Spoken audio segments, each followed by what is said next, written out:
السلام علیکم ورحمۃ اللہ وبرکاتہ۔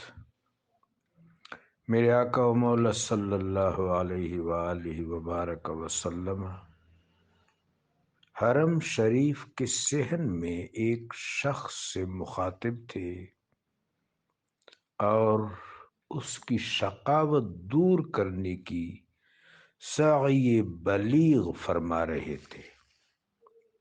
یہ آدمی عاص بن وائل تھا۔ یہ ایک قبیلے کا جس کا نام بنی اوس تھا، ان کا سردار تھا۔ میرے آقا و مولا علیہ الصلاۃ والسلام کو اللہ نے جوامع الکلم اور روب سے نوازا تھا۔ اوتیت جوامع الکلم ونصرت بالصبا۔ اللہ نے مجھے جامع کلمات عطا فرمائے ہیں اور رعب سے میری مدد فرمائی۔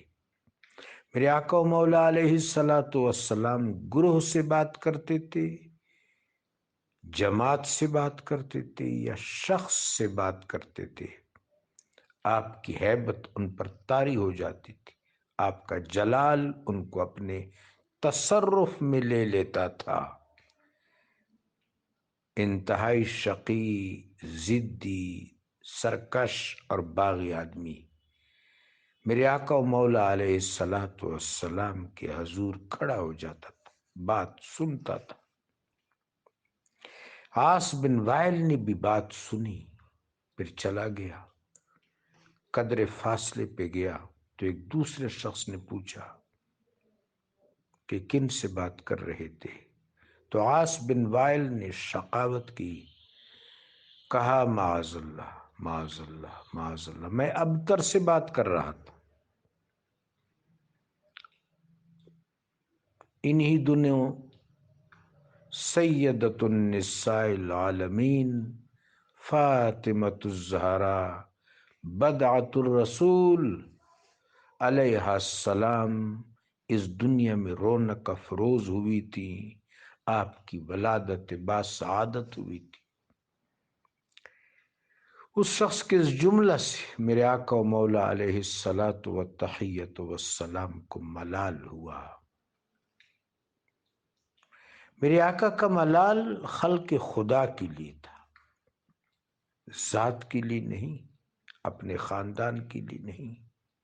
باعث تخلیق کائنات، فخر موجودات صلی اللہ علیہ وسلم کا ملال خلق خدا کے لیے، بنی آدم کے لیے تھا کہ یہ شیطان کے تصرف میں نہ چلے جائیں، شیطان کے وسواس، خطوات، شبہات کا شکار نہ ہو جائیں، شیطان کے دست برد سے محفوظ رہیں، ابدی سعادت پائیں۔ خلق خدا کی ہدایت کے لیے، ان کی بہتری کے لیے، ان کے فلاح کے لیے میرے آقا و مولا علیہ الصلاۃ والتحیۃ والسلام ملول ہوتے تھے، مغموم ہوتے تھے۔ رب جلیل نے آپ کو تشفی دی، لعلک باخع نفسک الا یکونوا مؤمنین۔ اے حبیب، اگر یہ ایمان نہیں لاتے تو آپ اپنے آپ کو رنج و علم میں کیوں رکھتے ہیں؟ اے میرے حبیب علیہ الصلاۃ والتحیۃ والسلام۔ تو اس موقع پر یہ سورہ مبارکہ ہوتی، اِنَّا أَعْطَيْنَاكَ الْكَوْثَرَ فَصَلِّ لِرَبِّكَ وَانْحَرْ إِنَّ شَانِئَكَ هُوَ الْأَبْتَرُ۔ حبیب، ہم نے آپ کو کوثر عطا فرمائی، آپ اپنے رب کے حضور انتہائی مقرب، اور اس تقرب کا اظہار نماز ہے۔ نماز آپ کی آنکھوں کی ٹھنڈک ہے، نماز آپ کی امت کی معراج ہے۔ وانحر، اور انفاق فی سبیل اللہ، ایثار، قربانی، یعنی سیدہ فاطمۃ الزہراء سلام اللہ علیہا کی ولادت مالی عبادات اور بدنی عبادات۔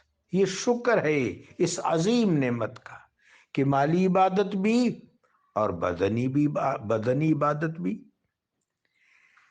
مالی عبادت اور بدنی عبادت، یہ شریعت مطہرہ کا ایک لحاظ سے کل ہے۔ گویا سیدۃ النساء العالمین علیہ السلام کا وجود شریعت مطہرہ کے تحفظ کا بندوبست ہے، اہتمام ہے۔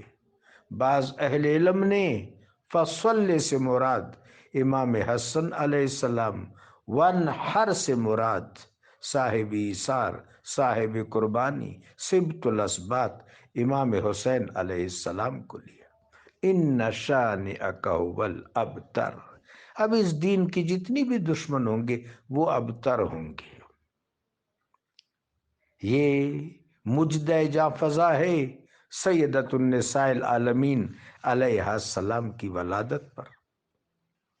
تاریخ شاہد ہے کہ حسنین، کریمین، سعیدین، طیبین، صادقین، نیرین، منیرین، ان کی ایثار سے، ان کی قربانیوں سے، ان کی شریعت گزاری سے، ان کی طریقت نوازی سے آج گلستان اسلام، گلشن طریقت، گلشن اسلام لہلہا رہا ہے، معطر ہے۔ آپ خود اندازہ کیجئے، تقریباً 100 سال بنو امیہ، 500 سال بنو عباس، 600 سال بنتے ہیں۔ 600 سال میں ایک استثناء حضرت عمر بن عبدالعزیز رحمہ اللہ تعالی وقدس اللہ سرہ العزیز، اور ایک خلیفہ ظاہر باللہ رحمہ اللہ۔ باقی اہل بیت اطہار کے ساتھ شقاوت ہے، لیکن حق آ گیا، باطل مٹ گیا، اور باطل تو ہے ہی مٹنے کے لیے۔ پشتو زبان کے عظیم الشان شاعر حضرت غنی خان رحمت اللہ علیہ فرماتے ہیں، دا حسین مسکے مسکے دے کہ یزید مست پہ غرور، ذرا دیکھ لو فضا کو، زمین کو، چار سو کو، حسین مسکرا رہا ہے کہ یزید کا غرور بول رہا ہے۔ حسین مسکرا رہا ہے علیہ السلام۔